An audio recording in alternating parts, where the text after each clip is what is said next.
제5일 시스루 메노루에서 시라오키까지 26.8km 8월 25일 일요일. 동이 트려면 아직 멀었고 하늘엔 별이 가득하다. 오늘은 순례길 관련 사진에 항상 등장하는 고도 790m인 페르돈 고개에 있는 중세 순례자상을 마주하는 날이다. 이처럼 유명한 장소 혹은 사람을 마주하면 나는 가끔 비현실적으로 느껴지곤 하는데 오늘은 어떨지 기대가 된다. 살곰살곰 준비를 마치고 내가 머문 알베르게에서 첫 출발자가 되어 길을 나섰다. 어제 미리 화살표를 보아두었기에 망설임 없이 길을 걷고 있는데 여러 알베르게에서 나온 순례자들의 모습이 띄엄띄엄 보인다. 그런데 세 갈래 길에 다다라서는 순례자들이 향하는 곳이 나와 다르다. 때마침 나처럼 길을 확인하는 순례자가 있어 물어보니 아무래도 여러 순례자들이 가는 방향이 맞은 것 같다며 함께 가자고 한다. 그녀는 일본에서 온 32살 치히로. 치히로는 큰 배낭과 부피가 있는 카메라를 메고 있다. 하얀 피부에 말소리도 소곤거리는 치히로는 한국어를 아주 조금 할 수 있는데 친척이라는 우리말을 좋아한다고 한다. 나는 그 의미가 주는 넉넉하고 푸근함이 좋은가 했는데 치히로는 그 발음이 주는 독특한 느낌이 좋다고 한다. 그렇구나. 그렇게 걷고 있는데 딱 한국인인 엄마와 아들이 보인다. 내가 인사를 건네니 40대 엄마가 내가 누군지 알 것 같다고 한다. 한국에서 온 두 형제님과 같은 알베르게에서 묵었는데 두 분께서 내 얘기를 해주었다며 반가워한다. 그리고 두 형제님은 아직 출발 전이라는 소식도 전해준다. 귀여운 인상에 성격 좋은 40대 엄마와 엄마보다 훌쩍 큰 키의 중학교 2학년인 아들이 함께 이곳에 오다니 놀랍다. 나도 무척 반갑고 엄마의 마음이 느껴져서 애틋하기도 하다. 그 후 이들은 한국인들 사이에서 중딩 모자로 불려졌다. 중딩 엄마는 아들과 거리를 두고 걸으면서 나와 엄마끼리 통하는 내밀한 눈짓을 주고받으며 모처럼 이야기 보따리를 푼다. 어떤 감정도 서로 이해하고 흉이 되지 않는 엄마끼리만 할 수 있는 이야기. 나의 아이들은 사춘기의 그 아슬아슬한 감정의 넘나듦을 지나 이미 20살이 넘은 청년이지만 나는 중딩 엄마의 마음을 충분히 공감하며 소리 낮춰 맞장구를 쳤다. 평소 아이들이 사춘기를 겪을 수 있는 것도 다행이라고 나는 생각한다. 형편상 그마저도 허락되지 않고 일찍 철들 수밖에 없는 아이들이 있다는 것을 알기에 그 나이 때 통과 의례를 치를 수 있는 것도 우리 아이들의 복이라고 생각한다.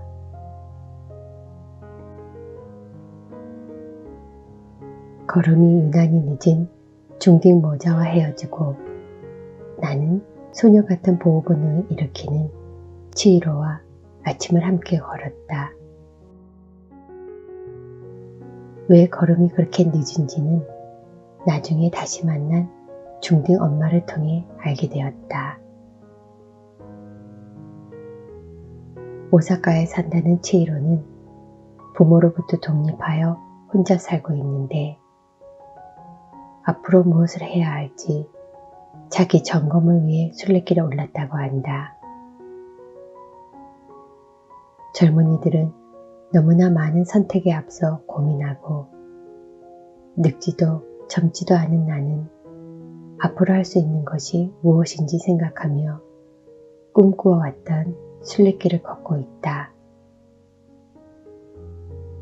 이런저런 생각을 하며 고요히 걷고 있는데 형제님들이 어느새 우리 곁에서 함께 걷고 있다. 늦게 출발하여도 두 분은 우리를 따라잡고 또 앞서기까지 한다. 우리나라 산길과 닮은 가파른 길을 올라 마침내 페르돈 고개, 또 다른 이름 용소의 봉우리에 도착했다. 이곳에는 사진으로 여러 차례 보았던 철제로 된 중세 순례자상이 있다. 서쪽의 산티아고 대성당을 향하는 그들의 옷이 바람에 나부끼는 듯 보인다.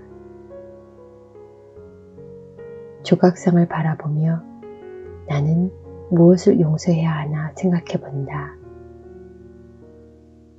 문득 여러 해 전에 신부님과 성서 공부를 할 때 누구를 가장 용서하기 힘든지 생각해 오라고 하신 것이 떠올랐다. 그리고 일주일 뒤 나눔을 했는데 친정엄마, 시어머니, 형제 자매, 남편, 대부분 가장 가까운 가족이었다. 내 차례가 돌아왔을 때 나도 힘겹게 고백했다. 못난 행동과 선택을 했던 과거의 내 자신을 용서하기 힘들다고. 솔직히 어떤 상황에서도 선택할 기회가 있다. 그리고 나는 무엇을 선택해야 옳은지 알고 있었으나 그 선택에 따른 행동과 책임이 두렵거나 번거로워 피했던 내 자신이 지금도 용서가 안 된다. 그러나 그 후에도 그런 선택은 반복되었다.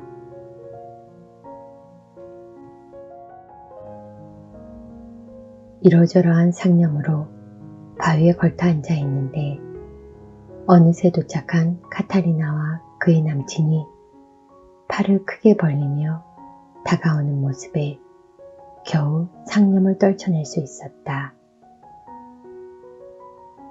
카타리나는 어제의 깊은 울음으로 조금 편안해진 모습이다. 그리고 목소리가 근사한 그의 남친과 함께 있는 모습을 다시 보니 마음이 따뜻해진다. 봉우리 주변에는 쉽게 일어나지 못하는 많은 순례자들이 앉아있다. 고개를 내려오는데 큰 개를 데리고 마실 가득 편안한 차림을 한 동네 사람이 올라오며 부엔 카미노 라고 건넨다. 이후로도 순례길에서 많은 개를 보았는데 대부분 크고 목줄은 없었다. 때로는 동네의 순딩순딩한 개가 함께 걸어주기도 했다.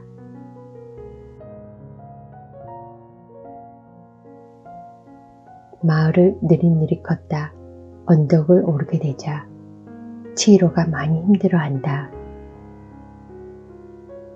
나는 딜리버리 서비스로 배낭을 오늘의 목적지인 시라오케까지 보내서 견딜만 했는데 치히로의 얼굴은 더위와 배낭의 무게로 빨갛게 달아올라 있다. 나는 치히로의 배낭을 뒤에서 살짝 밀며 함께 올랐다. 치히로는 이곳의 알베르게에 미리 예약을 해두어서 우리는 여기서 헤어져야 한다. 아침부터 연습한 한국말로 또 만나요를 연신 말하는 치히로와 포옹하는데 혼자 남겨두는 것 같아 마음이 짠하다. 치히로는 씩씩하고 용감하나 수줍음이 많은 아가씨다.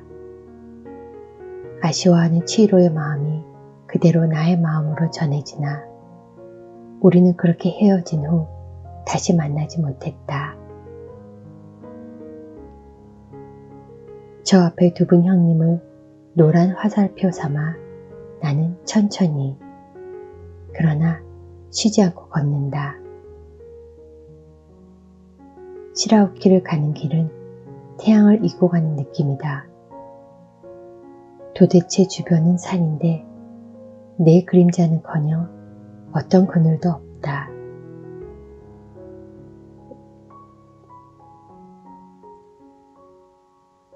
오르막을 오르는데 몸이 점점 무거워지고 지쳐서 걸음이 천근만근이다. 앞서가던 형제님들이 걱정이 되어 나를 챙기지만 어쩔 수 없이 내 스스로 걸어야 하는 길이다. 토할 것 같은 불안한 컨디션을 견디고 있는데 저만치 좁은 나무 그늘이 보인다. 나는 작은 배낭을 던지고 길가의 좁은 그늘에 누워버렸다.